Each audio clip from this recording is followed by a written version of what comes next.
여러분, 지금 이 순간에도 여러분의 돈은 조용히 녹고 있습니다. 아무것도 하지 않았는데 통장에 넣어뒀을 뿐인데 무슨 일일까요? 시작하기 전에 아직 구독 안 하신 분들은 구독과 좋아요 한 번씩만 눌러주세요. 오늘 이 영상 하나로 자본주의의 작동 원리 돈이 불어나고 줄어드는 메커니즘을 짚어드릴게요. 금리, 환율, 주식, 부동산, 채권까지 하나의 거대한 이야기로 연결되어 있습니다.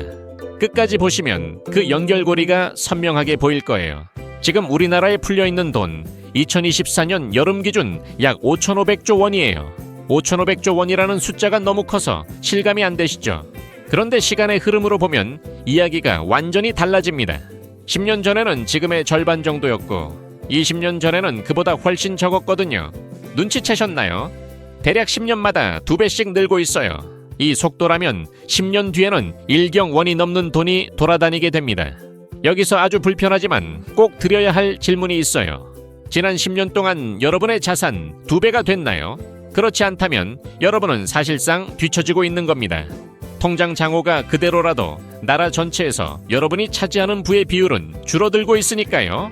돈을 가만히 놔두는 것 자체가 이미 손해인 시대가 된 거예요. 그렇다면 대체 왜 이렇게 돈의 양은 멈추지 않고 계속 늘어나는 걸까요? 여기에는 3개의 수도꼭지가 있어요. 아무도 잠그지 않는, 어쩌면 잠글 수도 없는 수도꼭지들이죠. 첫 번째 수도꼭지이자 가장 굵은 수도꼭지는 바로 은행의 대출입니다. 작은 마을을 하나 상상해 봅시다. 어떤 할머니가 금덩어리를 팔아서 번 돈을 은행에 예금했어요. 이 순간 마을에 풀린 돈은 딱 그만큼이 전부예요. 그런데 여기서 마법이 일어나죠. 둘째 아들이 집을 담보로 대출받고 셋째 아들도 차를 사겠다고 대출받으면 통장의 숫자가 새로 찍힙니다. 처음에 하나뿐이던 돈이 3배로 불어나 있어요. 대출이 실행될 때마다 돈이 복제되는 거죠. 많은 분들이 은행이 내 예금을 다른 사람에게 빌려주는 거라고 생각하시잖아요. 실제 은행의 작동 방식은 좀 달라요. 대출 자격이 되는 사람의 통장에 숫자를 새로 만들어서 찍어줍니다. 전 세계 모든 은행이 전산 시스템 안에서 숫자로만 거래하기에 대출 순간 없던 돈이 태어나는 거죠. 금고에서 다른 사람의 돈을 꺼내는 게 아니라 새로운 숫자가 화면에 찍히는 순간 세상에 없던 돈이 생기는 겁니다. 이게 첫 번째 수도꼭지예요. 두 번째 수도꼭지는 한국은행과 국채입니다. 정부는 매년 세금으로 걷는 돈보다 더 많은 예산을 씁니다. 부족한 돈은 어떻게 마련할까요? 국채, 즉 차용증을 발행해서 시중에서 빌려오는 거예요. 시중 은행들이 이 국채를 사들이죠. 이 단계에서는 국민의 돈이 정부 주머니로 이동한 것뿐이에요. 전체 통화량은 늘지 않습니다. 그런데 한국은행이 시중에 돈을 더 풀어야겠다고 판단하는 순간이 옵니다. 이때 한국은행은 은행이 가진 국채를 담보로 받고 새로 찍어낸 돈을 내어줍니다. 이 순간 없던 돈이 시중에 풀리면서 통화량이 늘어나는 거예요. 이게 두 번째 수도꼭지죠. 세 번째 수도꼭지는 바로 외국에서 들어오는 달러예요. 이것도 통화량을 늘리는 힘이 되죠.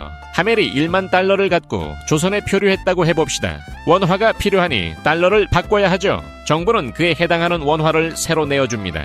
시중에 없던 원화가 풀리는 거예요. 현실에서도 똑같아요. 삼성전자가 반도체를 수출해서 수백억 달러를 벌어온다고 해봅시다. 직원 월급 주고 협력업체 대금 치르려면 이걸 원화로 바꿔야 하는데 달러가 너무 많이 쏟아지면 문제가 생겨요. 달러 가치가 떨어지면 환율이 내려가고 수출 기업들이 타격을 입죠. 이를 막으려고 한국은행이 원화를 새로 찍어서 그 달러를 사들입니다. 결국 수출이 잘 될수록 시중에 원화가 더 많이 풀리는 구조인 거예요. 세 개의 수도꼭지 모두 같은 방향을 향하고 있습니다.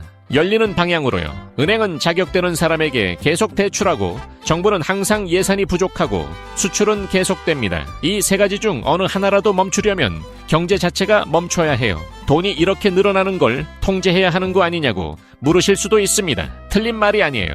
하지만 현실은 그렇게 단순하지 않고 상당히 냉혹하거든요. 돈의 양이 갑자기 줄어들면 기업들은 생산을 멈추고 채용을 중단하고 투자를 포기합니다. 단순히 성장이 느려지는 게 아니라 생존 자체가 미션이 되는 공황 상태로 빠져드는 거예요. 그 고통은 언제나 돈 없는 사람들이 먼저 가장 크게 받습니다. 그래서 자본주의가 제대로 굴러가려면 경제 규모가 커지는 만큼 돈의 양도 늘어나야 하죠. 돈이 많아지면 사람들의 주머니 사정이 넉넉해지고 새로운 비즈니스 기회가 생깁니다. 예전엔 절대 안 팔리던 10만원짜리 호텔 빙수가 팔리고 프리미엄 생선 토막이 팔려요. 돈이 풀리는 시대는 창의적인 사람에게는 기회의 시대이기도 합니다. 문제는 단 하나예요. 돈의 양이 늘어나는 만큼 돈의 가치는 희석되거든요. 연평균으로 따지면 대략 7% 수준으로 통화량이 늘어왔습니다. 이 말은 내 자산의 가치를 지키려면 매년 최소 7%의 수익률을 내야 한다는 뜻이에요. 이 기준선 아래에 있으면 아무것도 안 한 것처럼 보여도 사실은 조금씩 뒤처지는 겁니다. 투자가 선택이 아니라는 말이 단순한 동기부여 문구가 아니에요. 이건 수학이거든요. 그렇다면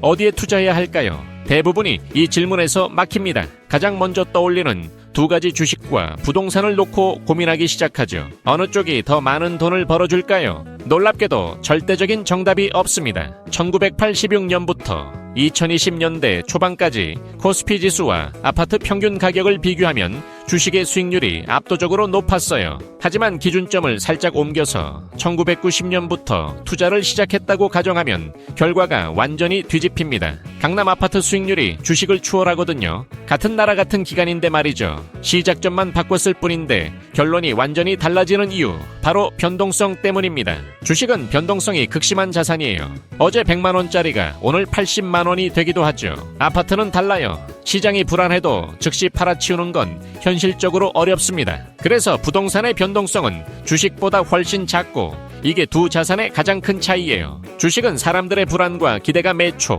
매 분 버튼 하나로 즉각 가격에 반영됩니다. 부동산은 그 심리가 반영되는데 훨씬 긴 시간이 걸리죠. 결국 변동성의 크기가 핵심이에요. 변동성이 크다는 게 단순히 딸 때 많이 따고 잃을 때 많이 잃는 수준이 아닙니다. 실제로는 훨씬 더 치명적이에요. 수학적으로 따져보면 확실하게 드러나죠. 같은 기간 동안 투자한다고 해봅시다. 작은 폭으로 오르고 내리기를 반복하면 결과는 꽤 괜찮아요. 그런데 같은 평균 수익률이라도 큰 폭으로 오르내리기를 반복하면 결과가 완전히 달라집니다. 딸 때 훨씬 더 많이 땄는데도 최종 금액은 오히려 원금보다 줄어들어요. 이게 변동성의 수학적 함정이에요. 딸 때 많이 따는 것보다 잃을 때 적게 잃는 게 훨씬 중요한 이유가 여기 있죠. 변동성이 큰 자산에는 또 하나의 덫이 있어요. 바로 공포입니다. 주가가 반토막 나는 걸 보면 사람은 이성적으로 행동하기 어렵고 결국 손해본 채로 팔아버리게 되죠. 이 행동이 실제 수익률을 더 갉아먹게 되는 거예요. 감정이 가장 큰 적인 셈이죠. 경제 지표를 분석해서 불경기엔 팔고 호경기엔 사는 타이밍 매매를 시도하는 분들도 있어요. 그런데 이것도 결과적으로 손해인 경우가 많습니다. 경제가 회복되기 전에 주식이 먼저 오르거든요. 가파른 반등 구간을 놓치면 수익률이 오히려 더 낮아져요. 타이밍을 맞추기가 그만큼 어렵습니다. 결국 좋은 자산을 사서 변동성에 흔들리지 않고 끝까지 들고 있는 것, 이게 주식 투자의 본질이에요. 그렇다면 변동성을 어떻게 극복하면 될까요? 확률의 언어로 생각해 볼 필요가 있습니다. 먼저 반드시 구분해야 할 두 가지 개념이 있어요. 위험과 리스크입니다. 동전 던지기 게임을 떠올려 보세요. 앞면이면 이기고 뒷면이면 지는데 잃는 금액이 더 크다면 이건 위험이에요. 파산 가능성이 있는 절대적 위험이죠. 반대로 이기는 금액이 더 크더라도 딱 한 번만 던진다면 리스크가 크고요. 내가 뒷면을 뽑으면 큰돈이 날아가니까요. 그런데 규칙을 바꿔봅시다. 수학에서 말하는 대수의 법칙이 작동하기 시작합니다. 횟수가 늘수록 확률은 평균에 수렴하죠. 이기는 금액이 잃는 금액보다 크다면 결과적으로 무조건 돈을 버는 게임이 되는 거예요. 보험회사가 이 원리로 작동해요. 수십만 명을 가입시켜서 개개인의 리스크를 희석시키는 거죠. 이걸 투자에 적용하면 시도의 횟수를 늘리는 것, 즉 분산과 시간입니다. 분산 투자는 한 종목에 모든 돈을 몰아넣지 않고 여러 곳에 나눠 담는 거예요. 성격이 다른 자산들을 섞으면 한쪽이 흔들려도 다른 쪽이 버텨줘서 전체 변동성이 줄어들죠. 장기 투자는 시간을 늘리는 거예요. 이것도 시도 횟수를 늘리는 것과 같은 효과입니다. 코스피 통계를 보면 이게 드러나요. 주식을 산 뒤 반년 후 오를 확률은 동전 던지기와 같은 반반이에요. 하지만 보유 기간이 길어질수록 수익을 낼 확률은 꾸준히 올라가서 충분히 기다리면 대부분 수익을 봅니다. 시간 자체가 리스크 관리 도구가 되는 거예요. 길게 버틸수록 확률이 내 편이 되어주는 셈이죠. 그런데 본업이 있는 일반인이 매일 종목을 분석하고 타이밍을 재는 건 현실적으로 불가능하잖아요. 그래서 등장한 개념이 포트폴리오 이론입니다. 길게 보면 자산들은 모두 우상향해요. 주식, 부동산, 채권, 금 등 목적지는 비슷하지만 각 자산이 오르내리는 타이밍이 달라요. 주식이 폭락하는 시기에 금값은 오히려 오르는 경우가 많고 경기 침체 때 채권 가격이 올라가기도 하죠. 서로 반대 방향으로 움직이는 자산들을 한 바구니에 담아두면 폭락할 때 다른 자산이 쿠션이 되어 전체 계좌의 진폭이 줄어들고 진폭을 줄이는 것만으로도 최종 수익금이 늘어나는 효과가 생깁니다.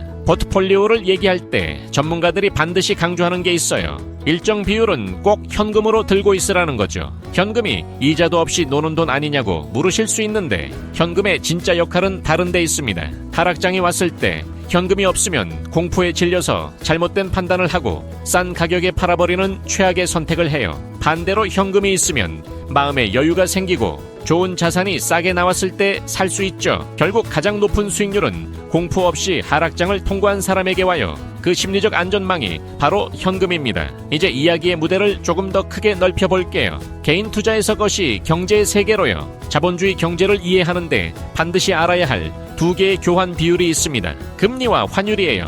이것만 제대로 이해하면 뉴스가 왜 내 삶과 직결되는지 보여요. 먼저 금리입니다. 금리를 가장 쉽게 이해하는 방법은 이렇게 생각하는 거예요. 금리는 현재의 돈과 미래의 돈을 교환하는 비율이에요. 시간의 값을 매기는 개념이죠. 10,000원짜리 한 장을 1,000원짜리 10장으로 바꿀 때는 비율이 언제나 고정되어 있죠. 하지만 시간이 개입하면 달라집니다. 오늘의 100만원과 1년 뒤의 100만원을 교환할 때는 이야기가 완전히 달라지거든요. 친구에게 100만원만 빌려달라는 건 금융의 언어로 이렇게 말하는 거예요. 현재와 미래의 돈을 교환하자는 거죠. 빌려주는 친구 입장에서는 은행에 넣으면 이자를 받을 수 있었는데 그 기회를 포기해야 하잖아요. 못 받을 리스크도 감수해야 하니까 1년 뒤에 100만원은 현재 기준으로 약 97만원 정도로 평가하는 게 합리적이에요. 이 교환 비율이 바로 금리입니다. 단순해 보이지만 엄청나게 중요한 개념이에요. 금리는 단지 대출 이자율이 아니라 시간에 대한 값이거든요. 현재와 미래를 연결하는 비율입니다. 이 미래의 돈을 사고 파는 시장이 채권 시장이에요. 채권은 쉽게 말해 이런 증서입니다. 1년 뒤에 1만 원을 드리겠다고 쓰인 종이와 같은 거죠. 이 채권의 현재 가격은 어떻게 정해질까요? 시중 금리에 따라 달라져요. 금리가 높을수록 채권의 현재 가격은 낮아져야 하거든요. 은행 이자가 높으면 굳이 채권을 살 이유가 없으니까 채권 가격이 내려가야 팔리는 거죠. 반대로 금리가 낮아지면 은행 이자가 별로니까 채권이 매력적이 돼요. 가격이 올라요. 금리가 갑자기 올라서 은행 예금 이자가 훨씬 높아졌다고 합시다. 어떻게 될까요? 시중에 더 매력적인 금융상품이 생겼으니 내 채권의 인기가 떨어지고 가격이 더 내려가야 팔립니다. 반대로 금리가 내려가면 내 채권은 상대적으로 매력적이 되고 가격이 올라가죠. 이것이 금리와 채권 가격의 반비례 관계입니다. 이 원리 하나면 채권 뉴스 절반은 해석돼요. 채권은 만기가 다양해요. 1년짜리도 있고 10년짜리도 있습니다. TV 비율을 들어볼게요. 다른 방송국들은 재밌는 프로를 하는데 내 TV는 EBS만 나온다고 해봅시다. 1년만 참으면 되는 TV라면 불편함이 크지 않겠죠. 그런데 10년이라면 어떨까요? 10년 동안 다른 채널을 못 보는 TV는 중고로 팔려고 해도 가격이 훨씬 더 많이 떨어져야 팔려요. 이것이 장기 채권이 금리 변화에 극도로 민감한 이유예요. 만기가 길수록 변동성이 커집니다. 채권 시장의 금리를 읽으면 미래 경기를 어느 정도 유추할 수 있다는 점도 흥미롭습니다. 경기가 좋을 때는 투자할 곳이 많으니까 모두가 지금 당장의 돈을 원하죠. 현재의 돈 수요가 높으니 금리가 올라갑니다. 배가 고플 때 밥을 지금 달라는 것과 같아요. 경기가 나쁠 때는 반대예요. 투자해봐야 수익이 안 나니까 지금 돈이나 나중 돈이나 별 차이가 없죠. 여기서 재미있는 신호가 있어요. 장당히 금리 역전이라는 현상입니다. 지금 기준 금리보다 장기 국채 금리가 더 낮게 거래된다고 해봅시다. 투자자들이 앞으로 경기가 나빠져서 금리가 점점 내려갈 것이라고 예상한다는 뜻이에요. 장기 채권이 매력적으로 보이는 거죠. 미래 금리가 더 내려가면 채권 가격이 올라갈 테니까요. 채권 시장은 수천조 원을 굴리는 가장 큰 투자자들이 모여 미래 경기에 베팅하는 곳이에요. 그 시장의 금리를 읽으면 집단 지성이 예측하는 미래 경제가 보입니다. 이제 마지막 퍼즐 조각이에요. 환율입니다. 금리가 시간의 교환 비율이라면요. 환율은 나라가 다른 두 돈의 교환 비율이에요. 이것도 수요와 공급으로 결정되죠. 금리보다 훨씬 더 복잡한 요인들이 동시에 작용하는데 가장 기본은 물가 차이입니다. 미국에서 똑같은 카메라가 $1,000에서 갑자기 $2,000로 뛰었다고 해봅시다. 미국 사람들 눈에 100만원짜리 한국 카메라가 매력적으로 보이겠죠. 싸니까요. 한국 카메라를 사려고 달러를 원화로 바꾸는 수요가 생기고 달러가 한국에 쏟아져 들어오면요. 달러가 흔해지면서 달러 값이 내려가고 환율이 내려가는 거예요. 그런데 이것만으로 결정되지 않습니다. 역사 속 실제 사례가 있어요. 1960년대 네덜란드 앞바다에서 석유가 터졌습니다. 막대한 달러가 들어왔고 네덜란드 돈 가치가 치솟았어요. 환율이 크게 내려간 거죠. 그런데 이게 재앙의 시작이었습니다. 자국 화폐 가치가 높아지니까 수출품의 가격 경쟁력이 사라졌거든요. 수출 기업들이 하나둘 망하기 시작했어요. 석유가 터진 게 오히려 경제를 망가뜨린 겁니다. 이걸 경제학에서 네덜란드 병이라고 부릅니다. 또 다른 변수도 있어요. 해외 투자 열풍입니다. 우리나라 수출이 잘 돼서 달러가 잔뜩 들어왔는데요. 국민들이 해외 주식에 열광하며 원화를 달러로 바꾸어 미국 주식을 사기 시작한다면요. 달러 수요가 다시 커지고 달러가 귀해지면서 환율이 다시 올라갑니다. 수출로 벌어온 달러를 국민들이 다시 내보내는 구조가 되는 거예요. 금리 차이와 환율의 관계도 생각보다 복잡해요. 미국 금리가 5%이고 한국이 3%라면요. 단순히 생각하면 돈이 다 미국으로 흘러가야 하는데 현실은 그렇게 단순하지 않습니다. 한국에서 달러로 환전해서 미국에 투자했다가 돌아올 때 환율이 크게 내려가 있으면요. 이자로 번 것보다 환차손이 더 클 수 있거든요. 금리 차이만으로 자본이 움직이지는 않아요. 이처럼 환율은 수출입 물가 자본 이동, 금리 차이, 투자 심리 등 수많은 요인이 얽혀 매일 요동칩니다. 환율 뉴스가 나올 때 단순히 달러 값이 올랐다 내렸다가 아니라 그 배경의 힘을 봐야 해요. 그렇다면 금리와 환율이 시장 원리에 따라 알아서 움직이면 될 텐데 왜 중앙은행이 굳이 개입하는 걸까요? 핵심은 변동성이에요. 정확히 말하면 변동성이 주는 고통을 줄이기 위해서입니다. 방 안 온도를 맞추는 상황을 떠올려 봅시다. 아무 개입 없이 놔두면 사람들이 더위에 땀을 흘리다가요. 결국 옷을 벗어던지고 에어컨을 틀겠죠. 이미 너무 더울 때 에어컨을 트는 거예요. 중앙은행은 그러지 않으려 합니다. 온도가 올라가는 걸 미리 감지하고 서서히 에어컨을 틀어서요. 처음부터 쾌적한 상태를 유지하려는 거예요. 이게 중앙은행의 역할이죠. 경기가 과열되어 금리가 9%까지 치솟을 것 같으면 미리 조금씩 금리를 올려 열기를 식힙니다. 반대로 침체가 오면 금리를 내려 돈이 돌게 하죠. 큰 충격 전에 진폭을 줄이는 역할이에요. 이게 왜 중요할까요? 금리와 환율이 예측 불가능하게 요동치면 기업은 계획을 세울 수 없습니다. 수출 계약을 체결했는데 환율이 갑자기 폭락하면 계약 자체가 손해가 되거든요. 투자 결정을 했는데 금리가 갑자기 치솟으면 이자 부담이 감당 불가능해지죠. 국민들도 마찬가지예요. 내가 아무 잘못도 하지 않았는데 환율 변동으로 자산이 반토막 날 수 있다면요. 경제 활동 자체를 못합니다. 미래를 믿을 수 없으니 소비도 투자도 다 멈추는 거예요. 중앙은행은 거대한 경제의 큰 흐름 자체를 바꿀 수는 없어요. 물이 바다로 흘러가는 건 막을 수 없죠. 하지만 그 흐름의 파도 높이를 낮추고 방향의 변화를 완만하게 만들어서 경제 주체들이 대비할 수 있게 해줍니다. 정책 결정권자들의 공개 발언 하나에 시장이 크게 움직이는 이유가 바로 여기에 있어요. 그들의 말 한마디가 시장 참여자들의 미래 예측을 바꾸고 그 예측이 현재의 가격을 바꾸는 거죠. 자, 여기까지 큰 그림으로 세 가지 이야기를 말씀드렸습니다. 첫 번째, 우리나라 통화량은 10년마다 2배씩 늘어나요. 세계의 수도꼭지가 그 원동력이죠. 은행 대출, 국채와 한국은행 수출 달러가 멈추지 않으면 이 흐름도 멈추지 않습니다. 이 속도에 맞춰 자산을 키우지 않으면 아무 일도 안 한 것처럼 보여도 조용히 뒤처지는 거예요. 두 번째, 자산 투자에서 가장 중요한 적은 바로 변동성이라는 점입니다. 변동성은 단순히 위험이 크다는 게 아니라